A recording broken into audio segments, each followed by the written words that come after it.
자, 8장의 1절 이렇게 시작하죠. 그러므로 이제 그리스도 예수 안에 있는 자에게는 결코 정죄함이 없다. 그러므로 이제라는 말이 뭐냐면 이제 새 시대가 열렸다는 것이요. 옛 시대가 가고 새 시대가 열렸다는 것이죠. 신기원이 시작되었습니다. 새 시대는 뭐예요? 정죄함이 없는 시대예요. 결코 정죄함이 없나니. 정죄받지 않는 새 시대가 열리게 되었다는 것이죠. 여러분, 정죄받는다는 게 무슨 말입니까? 유죄 판결 받는다 이런 뜻이에요. 유죄 판결을 받지 않는 시대가 열리게 되었다는 것입니다. 그럼 누가 유죄 판결을 면하게 됩니까? 그러므로 이제 누구 안에 있는 자? 그리스도 예수 안에 있는 자에게는 결코 정죄함이 없나니. 새 시대가 열렸는데 누구에게 열렸냐면 그리스도 예수 안에 있는 자, 예수 그리스도와 연합한 자, 이들에게는 정죄받지 않는 새 시대, 유죄 판결을 받지 않는 새 시대가 열리게 되었다는 것이요. 그리스도 예수 안에 있으면 결코 절대 다시는 정죄받지 않는다. 이제 8장 1절은 그렇게 시작하고 있어요. 다시는 정죄받지 않는다. 자, 여러분, 우리가 죄가 있나요, 없나요? 죄가 있잖아요. 의인 없나니 하나도 없고 우리 다 죄인인데 어떻게 유죄 판결 안 받을까요? 죄인이 어떻게 정죄를 받지 않습니까? 그게 이제 2절이에요. 2절에 왜냐하면, 이는 그랬잖아요. 이는이 왜냐하면 이런 뜻이에요. 이는 그리스도 예수 안에 있는 생명의 성령의 법이 죄와 사망의 법에서 너를 해방하였습니다. 왜 정죄받지 않고 유죄 판결받지 않습니까? 해방되었기 때문이에요. 풀려났기 때문이라. 왜냐하면 네가 풀려났기 때문에 더 이상 죄수가 아니에요. 풀려났기 때문에 너는 정죄받지 않는다.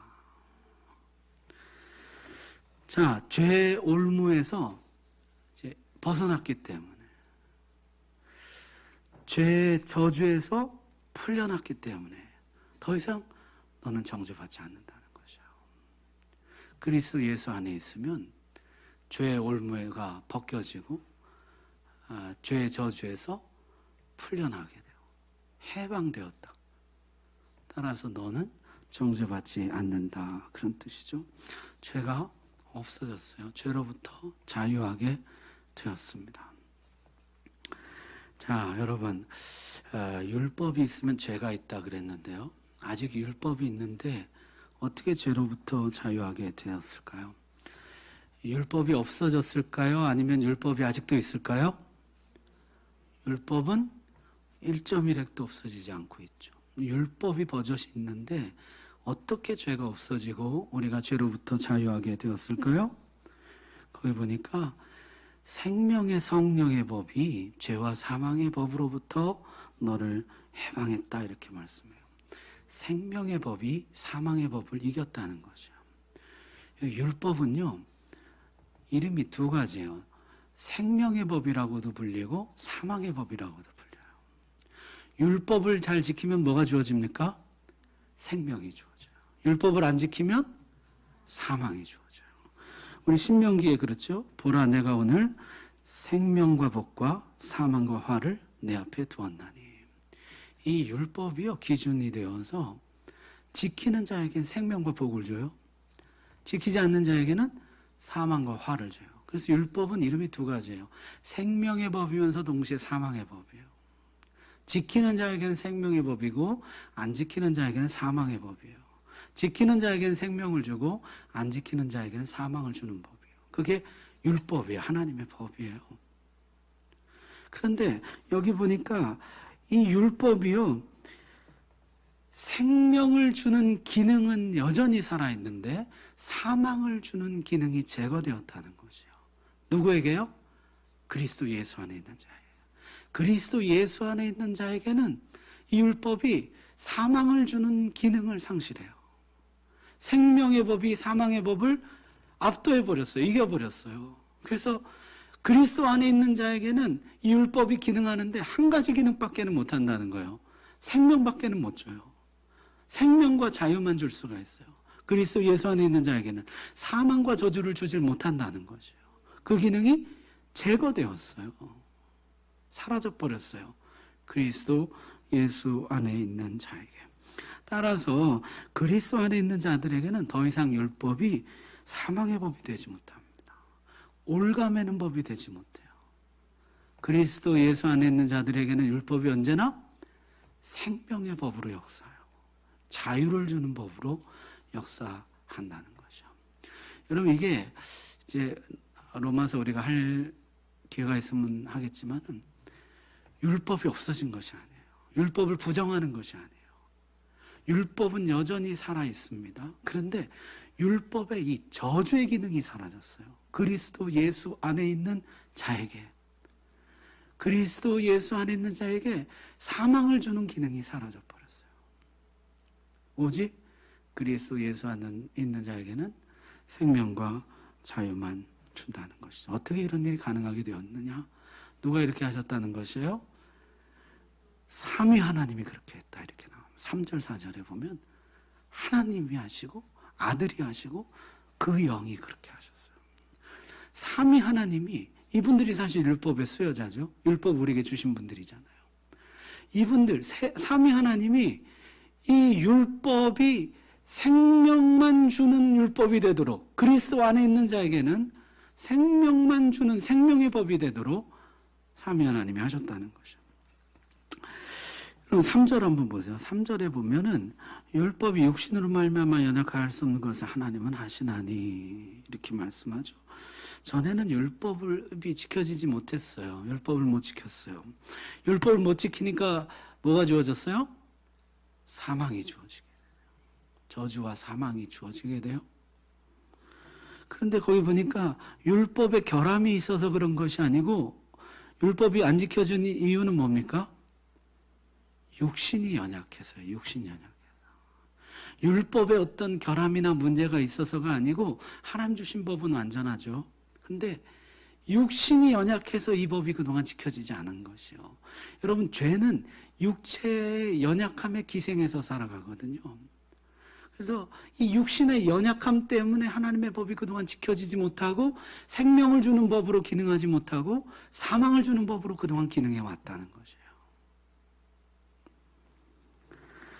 자, 그런데 이제 하나님이 이 율법이 지켜지도록 하셨다는 거죠.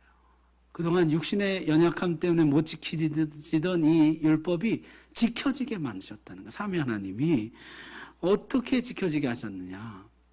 이제는 하나님이 지켜주게 하셔서 생명을 주는 법으로 기능하게 되었다는 거죠. 그래서 성부가 하신 일은 뭡니까? 아들을 육신의 모양으로 보내어 독생자를 내어주심. 이게 이제 성부가 하신 일이에요. 아들은 어떻게 하셨습니까?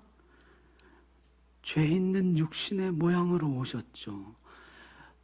죄를 대신 짊어지셨어요. 죄인이 되셨어요. 속죄 제물이 되셔서 죄책과 죄의 저주를 대신 감당하고 그것을 제거하셨습니다.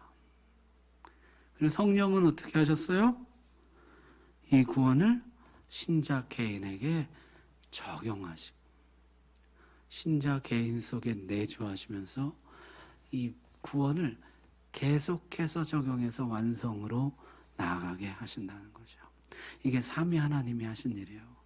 그래서 이 삼위 하나님 때문에 이 사망의 법으로 기능하던 율법이 생명의 법으로 기능하게 되었다는 것이에요. 따라서 새 시대에는 이 성령이 각 개인에게 이 구원을 적용하신다 그랬잖아요. 이 성령이 우리 안에 오시게 되었는데 이 성령을 따라 사는 자들은 율법을 지킬 수가 있다는 것이에요. 율법의 요구가 이루어지게 하려 하심이니라. 이제 그 영을 따라, 성령을 따라 사는 사람은 그 율법의 요구를 이룰 수 있게 되었다. 자, 그 이제 1절부터 4절까지 이야기해요. 결코 정죄함이 없다. 그리스도 안에 있으면. 왜냐하면 우리를 다 해방시켜 주셨기 때문에. 사망의 법으로 기능하던 율법이 이제 생명의 법으로 기능하게 하셨다는 거죠. 삼위 하나님이. 그래서 이제 우리는 율법을 지킬 수 있고 율법을 지킴으로 생명을 부여받게 되었다는 것이죠. 점점 구원의 완성을 향해서 나아갈 수가 있다는 것이요. 따라서 5절 가보면요. 육신을 따르는 자와 영을 따르는 자가 나와요. 세상에는 이제 두 종류의 인간이 있게 됩니다. 해방된 자와 해방되지 못한 자. 정죄함이 없는 자와 정죄함이 있는 자. 생명의 법 아래 있는 자와 사망의 법 아래 있는 자. 오늘 여기 5절 말씀대로 뭐예요? 육신을 따르는 자와 영을 따르는 자. 이렇게 둘로 나누게 돼요. 삼위 하나님이 구원의 역사를 행하신 다음에 이 세상은요, 두 종류의 인간으로 나눠지게 됩니다. 모든 인간은 이 둘 중에 하나에 속하게 됐어요. 그리스도 예수 안에 있는 자는 정죄함이 없고 해방되었고 생명의 법 아래 있고 성령을 따라 행하는, 그리스도 밖에 있는 자는 정죄함이 있고 해방되지 못했고 사망의 법 아래 있고 육신을 따르는 자라는 것이에요. 이 세상의 모든 인간은 이렇게 둘로 나눠지게 되었다. 자, 그래서 육신을 따르는 인간을 먼저 설명합니다. 육신을 따르는 인간은 어떻습니까? 육신의 생각과 육신의 일에 몰두한다는 것이죠. 육신의 생각, 육신의 일, 육신을 만족해 하는 것이죠. 육신의 생각이라는 것은 어떤 것일까요? 우리가 피조물이라는 사실을 거부하는 것이에요. 우리의 창조자가 있다는 것, 우리에게 주인이 있다는 것, 우리에게 하나님이 계시다는 것을 거부하는 것이에요. 우리는 하나님께로부터 지음받았기 때문에 그분의 소유이며 그분의 뜻을 따라 살 때 가장 행복하고 풍성하고 평안하다는 사실을 거부하는 사람들이에요.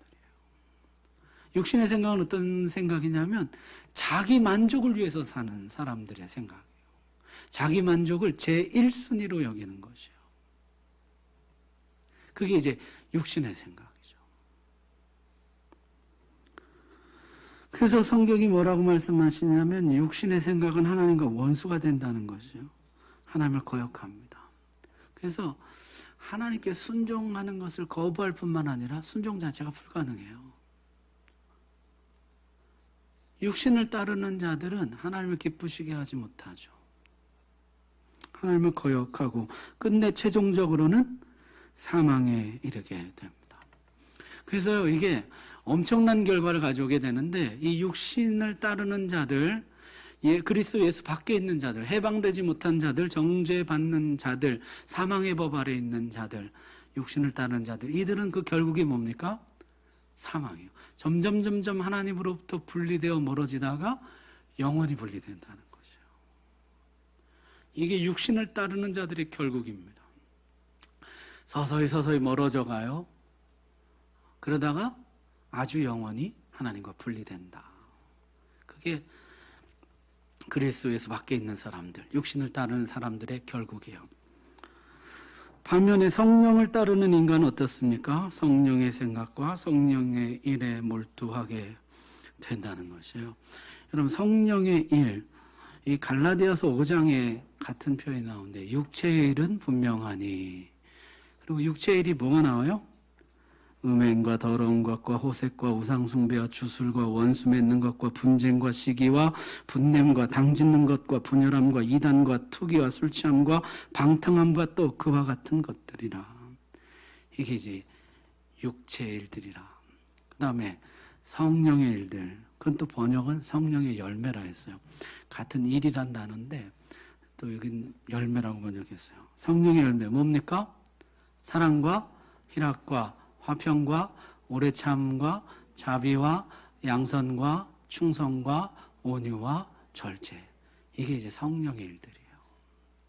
성령의 일들에 몰두한다는 것이죠. 이들은 최종적으로 생명에 이릅니다. 영생에 이르게 된다는 것이죠. 점점 그리스도와 가까워지다가 마침내 영원히 아주 연합됩니다. 이 엄청난 차이인 것이죠. 자, 그래서 이 세상은 이렇게 두 종류의 인간으로 나눠져요. 욕심을 따르는 자와 성령을 따르는 자. 자, 그렇다면요. 나는 육신을 따르는 인간일까요? 성령을 따르는 인간일까요? 여러분 어떠세요? 여러분 성령을 따르는 사람입니까? 근데 이게 우리가 가끔 이제 헷갈릴 때가 있죠. 거기 보니까 9절에는 하나님의 영이라, 그 다음에 그리스도의 영이라 이렇게 나오고, 저 뒤에 가면요. 이와 같이 성령도 우리 연약함을 도우시나니 성령이라 이렇게 이제 나오게 돼요. 여러분, 내가 성령을 따르는 사람이라는 증거를 로마서에서 직접 밝혀주고 있는데, 누가 성령을 따르는 사람입니까? 예수 그리스도를 믿고 영접한 자들, 그들이 그리스도 안에 있는 자들이고 성령이 그 안에 거하시는 사람이고 성령을 따르는 자들이에요. 성령이 아니거든 누구든지 그리스도를 주시라 할 수 없나니, 예수 그리스도를 나의 구주로 고백하는 사람은 성령이 이미 그 안에 내주하시는 줄로 믿습니다. 그래서 이게 성령을 따르는 사람들이에요. 그런데요, 나는 성령을 따르는 사람이라 그러면 두 종류 인간밖에 없다 그랬잖아요. 육신을 따르는 자와 성령을 따르는 자. 내가 성령을 따르는 자인데 나는 왜 이렇게 육신의 생각이 많고 육신의 일들에 몰두할까요? 여기서부터 이제 조금 문제 복잡해지죠. 아니, 그럼 나는 성령을 따르는 사람인데 분명히 그리스도 안에 있는 자고 생명의 법 아래 있고 해방된 자인데, 왜 나에겐 이렇게 육신의 생각이 많고 나는 왜 이렇게 육신의 일들에 몰두할까요? 성경의 답이 뭐냐면 이미와 아직이에요. 이미와 아직. 이미 구원받았으나 아직 완성되지 않은, 이미 성령이 그 속에 오셨으나 아직 완전히 성령을 따르지는 못하는, 완성을 향해 가고 있는, 우리 예수 그리스도를 영접한 우리가 예수 그리스도 앞에 서는 그날 이 완성을 향해서 가고 있는 이 중간 과정에 있는 사람들이라는 거죠. 이미 성령을 따르지만 아직 완전히 따르지는 못합니다. 그래서 성경이 그 다음에 뭐라 그러냐면은 우리가 예수 믿는 순간 당장 신령한 몸으로 변화되는 것이 아니라는 거죠. 우리는 예수 그리스도를 믿어서 구원을 받고 성령이 우리 안에 오셔서 성령을 따르는 자가 되었지만 여전히 어떤 몸을 가지고 있어요? 죽을 몸을 가지고 있다, 이렇게 말합니다. 사망의 몸, 죽을 몸, 낮은 몸을 가지고 있어요. 이 낮은 몸을 가지고 어떻게 해요? 이 죽을 몸을 계속해서 죽여가면서 구원의 완성을 향해서 간다는 거죠. 마지막 날 우리 이 죽을 몸이 죽으면서 신령한 몸으로 변화될 때까지 우리가 이 죽을 몸을 가지고 살아간다. 이게 이제 로마서의 이야기예요. 성경은요, 우리에게 계속해서 너희가 성령을 따라 살아가라. 그러면 점점 어떻게 돼요? 육신이 죽어요. 내가 계속해서 성령을 따라 살면 내 죽을 몸이 점점 죽어요. 그래서 마침내 육신이 죽는다는 것이에요. 최종 육신이 죽으면 신령한 몸으로 변화됩니다. 누구처럼요?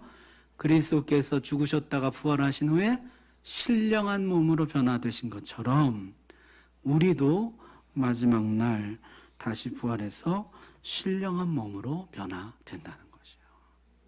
그게 이미와 아직이에요. 이미 구원받았지만 아직 완성되지 않은, 이미 몸을 죽여가고 있지만 아직 계속해서 죽여가야 하는, 언제까지요? 신령한 몸으로 변화될 때까지. 그게 우리 성도들, 신자들의 현주소라는 것이에요. 자, 이미 율법이 지켜지기 시작했습니다. 그러나 아직 완전히 지키지는 못하는 것이에요. 성령을 따르면서 점점 더 율법이 지켜져 가는 것이에요. 자, 그래서 계속해서 성령을 따라 나아가라. 그 이야기가 이제 5절부터 11절까지 내용이에요. 육신을 따르는 자와 영을 따르는 자. 너희는 영을 따르는 자들이에요. 죽을 몸을 가지고 있지만 계속해서 영을 따라 살아가라. 따라서요, 계속해서 성령을 따르는 태도가 중요하다는 것이죠.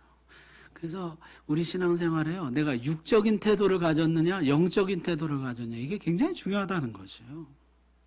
이게 처음엔 별 차이가 안 나지만요, 이게 점점 큰 차이가 나요. 그래서 내가 신령한 몸으로 변화되는데 그 변화의 속도, 정도, 깊이, 그 차이가 이제 점점 벌어지게 된다는 것이에요.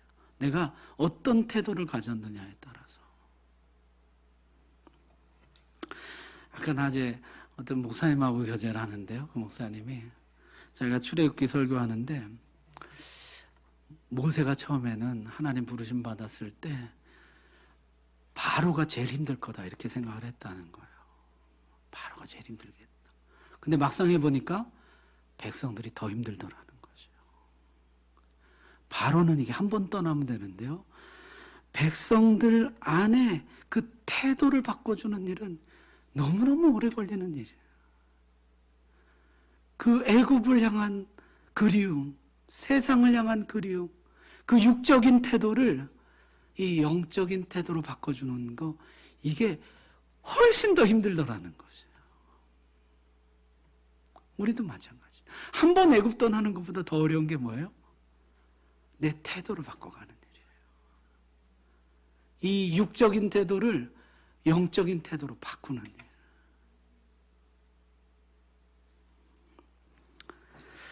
계속해서 성령을 따라가라.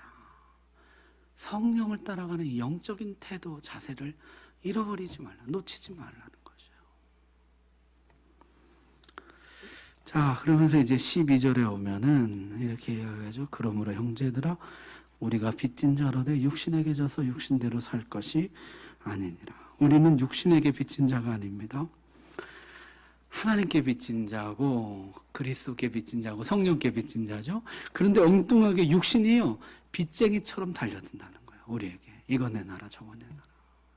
우리 육신이 끊임없이 우리에게 요구해요. 마치 자기가 빚쟁이인 것 같이, 무슨 권리를 가진 것 같이, 체주같이 계속해서 내놓으라 그런다는 거예요. 요구를 한다는 거죠. 뿐만 아니라 우리가 지금 육신의 종이 아니에요. 하나님의 자녀가 되었죠. 그런데 마치 우리가 여전히 종인 것처럼 우리를 종부리듯 하려고 한다는 거죠. 우리를 이리저리 끌고 다닌다는 거죠. 너희는 이미 그리스도 안에 있고 성령을 따르는 자들 되었으니 너희에게 빚이 없다는 것이, 저들의 요구에 응하지 말라는 것이요. 육신의 요구에 응하지 말라. 너는 육신에게 빚이 없다는 것이에요. 너는 종이 아니라는 거예요. 육신의 종이 아니라는 것이요. 하나님의 자녀예요. 종노릇 하지 말아라. 너는 이미 성령의 인도 아래 살고 있다. 이리저리 끄는 대로 끌려다니지 말아라. 그 이야기가 이제 12절부터 17절까지예요. 그래서 성령을 따르는 삶이라는 것은 어떤 것이냐면요, 여러분 13절 보세요. 육신대로 살면 반드시 죽을 것이로되 영으로서 몸의 행실을 죽이면 살리니. 몸의 행실을 죽이는 게 성령을 따르는 삶이에요. 14절에 하나님의 영으로 인도함을 받는 사람은 곧 하나님의 아들이라. 하나님의 영으로 인도함을 받는 게 성령을 따르는 거죠. 그 다음에 너희는 다시 무서워하는 종의 영을 받지 아니하고 양자의 영을 받았으므로 우리가 아빠 아버지라고 부르짖느니라. 17절에 상속자 이야기가 나오죠. 세 번째 성령을 따르는 것은 뭡니까? 우리가 하나님의 자녀로서 자녀의 특권을 누리는 것이에요. 조금 이따 자세히 말씀드리겠지만 자녀의 특권은 뭐예요? 천국권과 상속권입니다. 아빠 아버지라 부르짖고 요구하는 천국권이 있고 상속권이 있어요. 하나님의 나라를 상속할 권리, 하나님의 집, 아버지의 집을 상속할 권리가 우리에게 있다. 이제 이렇게 이야기가 나와요. 자, 그래서 이 12절부터 17절까지 성령을 따른다는 게 그럼 도대체 뭐냐? 우리가 이제 성령을 따르는 사람이 되었는데 성령을 따른다는 게 뭐냐? 거기에 대해서 세 가지로 얘기해 주는 거죠. 첫 번째 뭡니까? 13절에 몸의 행실을 죽이는 것이에요. 몸의 행실을 죽이라. 몸의 행실을 죽이는 것이 성령을 따르는 삶이에요. 몸의 행실을 죽이라. 이 로마서 8장 13절에서 우리 청교도들이 죄 죽임의 교리라는 것을 발견했어요. 성경이 우리에게 죄를 죽이라고 가르친다는 거죠. 죄를 죽이라. 그래서 몸의 행실, 이 몸의 요구, 이걸 거절하고 죽이라는 것이에요.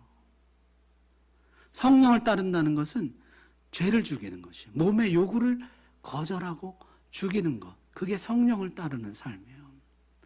여러분, 이게 나중에 한번 또 기회 있으면 이 죄 죽임의 교리에 대해서 한번 하겠습니다만은, 죄를 어떻게 죽일까요? 한마디로 하면은 은혜의 지배 속으로 들어가라는 거죠. 은혜의 지배 속으로. 어디 지배 속으로 들어가라고요? 은혜의 지배 속으로. 죄의 지배에서 은혜의 지배 속으로 들어가야 죄를 죽일 수 있다는 거죠.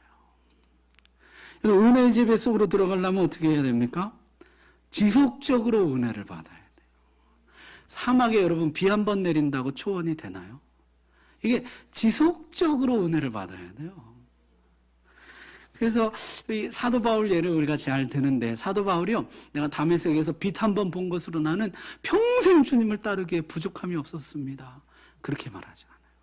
내가 아라비아 광야에 14년 있었던 것으로 나는 주님을 충분히 따를 만한 금의 은혜를 받았습니다. 그렇게 하질 않고 사도 바울이 뭐라 그래요? 나는 날마다 죽노라 그랬어요. 날마다 죽노라.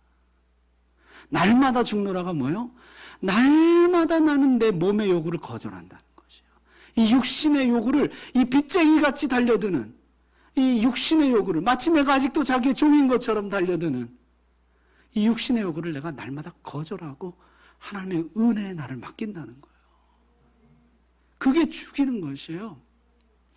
여러분, 우리 다니엘 이야기도 많이 듣는데요. 여러분, 다니엘이 왕의 진미를 거절하고 이런 거 참 멋있잖아요. 멋있고 사자굴도 겁내지 않고 70세가 되었는데 평생을 다 조사해 봤는데 흠 잡을 데가 하나 없고, 이게 다 멋있는데 이게 어디서 나온 거예요?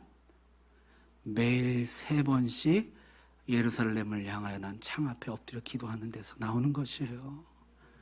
그게 한 번 은혜 엄청 받고 그렇게 가는 게 아니고 매일 3번씩 하나님 앞에 무릎 꿇고 엎드리고 은혜를 구하는 지속적인 은혜의 경험이 은혜의 지배 아래 붙들어 놓는다는 것이에요.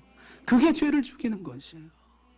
여러분, 죄를 죽인다는 게 이게 혈서 쓰고 내가 결단하고 결심하고 이래서 되는 것이 아니에요. 나를 은혜의 지배 속에 들여야 돼요. 날마다 그 은혜 가운데 나를 집어넣어야 돼요. 그래서 은혜가 나를 완전히 지배해야 죄를 이길 수 있어요. 이 육신의 요구를 내가 거절할 수가 있다는 것이에요. 자, 두 번째는 이제 14절이죠. 하나님의 영으로 인도함을 받으라. 여러분, 하나님의 인도, 성령의 인도는 어떻게 나타날까요? 말씀으로 나타납니다. 여러분, 이 성경의 저자가 누굽니까? 성령 하나님이죠.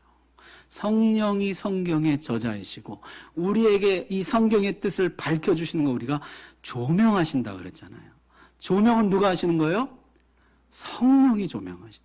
이 성경 말씀의 저자도 성령이시고요. 이 뜻을 우리에게 조명해서, 조명이 뭐예요? 빛을 비춰주는 것이죠. 빛을 비춰서 우리에게 밝히 알게 해주는 분도 성령님이세요. 따라서 내가 어두울 때 주의 말씀은 내 발의 등이요 내 길의 빛이니. 우리 삶을 인도하는 건 이 하나님 말씀이고 성령이 이 말씀을 통해서 우리를 인도해 가시는 것이에요. 성령이 이 말씀을 우리의 등으로 삼아서, 우리의 빛으로 삼아서 우리 길을 인도해 가시는 것이에요. 그래서 성령께서 이 말씀을 통해서 자꾸 깨달음을 주시고 길을 열어주시고 등이 되시고 빛이 되셔서 우리 인생을 인도해 가시는 것이죠.